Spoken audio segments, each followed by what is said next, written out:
ಹನುಮಾನ್ ಚಾಲಿಸಾವನ್ನು ದಿನನಿತ್ಯ ಪಠಿಸಿ ಅಥವಾ ಕೇಳಿ ಬೆಳೆದ ಅನೇಕ ಜನರಿಗೆ ಇದು ತಿಳಿಯದೇ ಇರಬಹುದು. ಹನುಮಾನ್ ಚಾಲಿಸಾ ಯಾವಾಗ ಮತ್ತು ಯಾವ ಕಾರಣಕ್ಕಾಗಿ ರಚಿಸಲಾಯಿತು?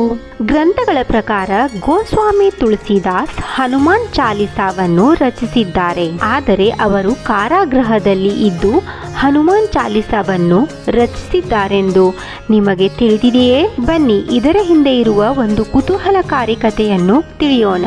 ನಮಸ್ಕಾರ, ಧರ್ಮ ಸಂಪದ ವಾಹಿನಿಗೆ ಸ್ವಾಗತ. ಈ ಕತೆ ಮೊಘಲರು ಭಾರತವನ್ನು ಆಳಿದ ಕಾಲದ್ದು. ಮೊಘಲರ ರಾಜನಾದ ಅಕ್ಬರ್ ಆಳ್ವಿಕೆಯಲ್ಲಿ ಹಿಂದೂ ಧರ್ಮವನ್ನು ಅನುಸರಿಸುವ ಜನರು ತಮ್ಮನ್ನು ತಾವು ಸುರಕ್ಷಿತವಾಗಿ ಪರಿಗಣಿಸುತ್ತಿರಲಿಲ್ಲ. ಮೊಘಲರ ಸಾಮ್ರಾಜ್ಯ ನಿಧಾನವಾಗಿ ಬೆಳೆಯುತ್ತಲೇ ಇತ್ತು. ಆ ಸಮಯದಲ್ಲಿ ರಾಮನ ಪರಮ ಭಕ್ತನಾದ ತುಳಸಿದಾಸನನ್ನು ಅಕ್ಬರನ ದರಬಾರದಲ್ಲಿ ಕರೆಸಲಾಯಿತು. ಅಕ್ಬರ್ ಹೇಳುತ್ತಾನೆ, ನಾನು ಶ್ರೀರಾಮನ ದರ್ಶನ ಮಾಡಬೇಕು.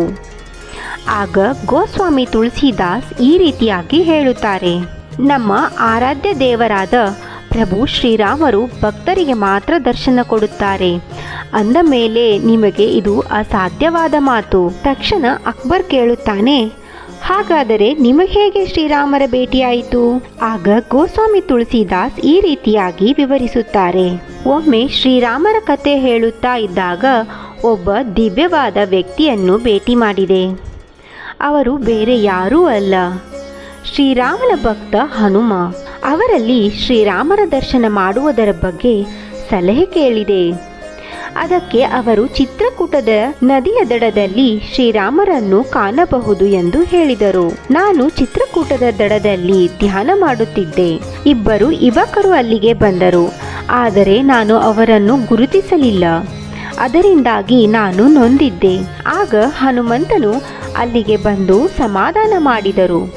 ನಾಳೆ ಅವರ ದರ್ಶನ ಪಡೆಯಬಹುದು ಎಂದರು. ಮರುದಿನ ನಾನು ಶ್ರೀಗಂಧವನ್ನು ತೆಗೆಯುತ್ತಿದ್ದೆ. ಶ್ರೀರಾಮರು ಬಾಲರಾಮನ ಅವತಾರದಲ್ಲಿ ಬಂದು ನನಗೂ ತಿಲಕ ಹಚ್ಚಿ ಎಂದು ಕೇಳಿದರು. ಆ ಸಮಯದಲ್ಲಿ ಹನುಮಂತನು ಗಿಳಿಯ ಅವತಾರದಲ್ಲಿ ಬಂದು ಚೌಪಾಯಿಯನ್ನು ಓದಿದರು. ಆಗ ಬಾಲಕ ನನಗೆ ತಿಲಕ ಹಚ್ಚಿದರು ಮತ್ತು ಬಾಲಕನಿಗೆ ನಾನೂ ಸಹ ತಿಲಕವನ್ನು ಹಚ್ಚಿದೆ. ಈ ರೀತಿಯಾಗಿ ಶ್ರೀರಾಮರ ದರ್ಶನವಾಯಿತು ಎಂದು ತುಳಸಿದಾಸ್ ಹೇಳಿದರು.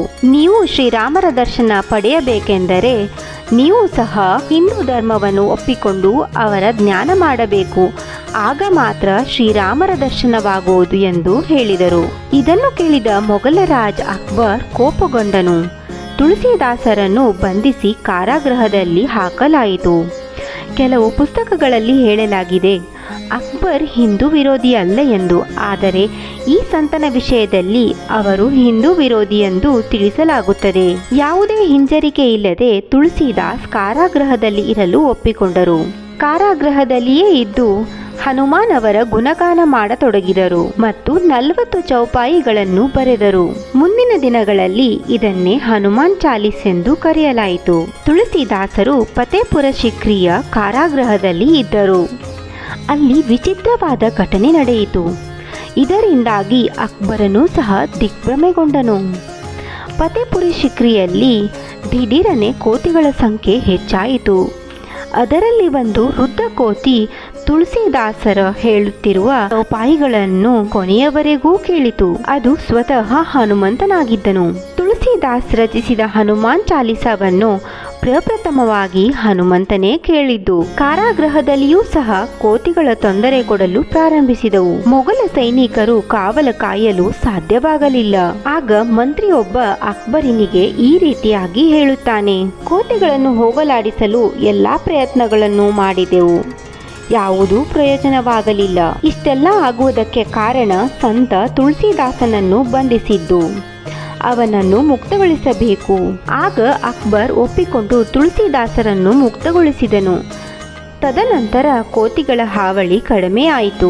ಈ ರೀತಿಯಾಗಿ ಸ್ವತಃ ಹನುಮಂತನು ತುಳಸಿದಾಸರನ್ನು ಕಾರಾಗೃಹದಿಂದ ಮುಕ್ತಗೊಳಿಸಿದನು. ಹೊರಬಂದ ಗೋಸ್ವಾಮಿ ತುಳಸಿದಾಸರು ದೇಶಾದ್ಯಂತ ಹನುಮಾನ್ ಚಾಲಿಸಾವನ್ನು ತಿಳಿಸಿಕೊಟ್ಟರು. ಈ ಕತೆ ಇಷ್ಟವಾದಲ್ಲಿ ಲೈಕ್ ಮಾಡಿ, ಕಮೆಂಟ್ ಮಾಡಿ, ಶೇರ್ ಮಾಡಿ. ಎಲ್ಲರೂ ಒಟ್ಟಾಗಿ ಹೇಳಿ, ಜೈ ಬಜರಂಗಬಲಿ. ಧನ್ಯವಾದಗಳು.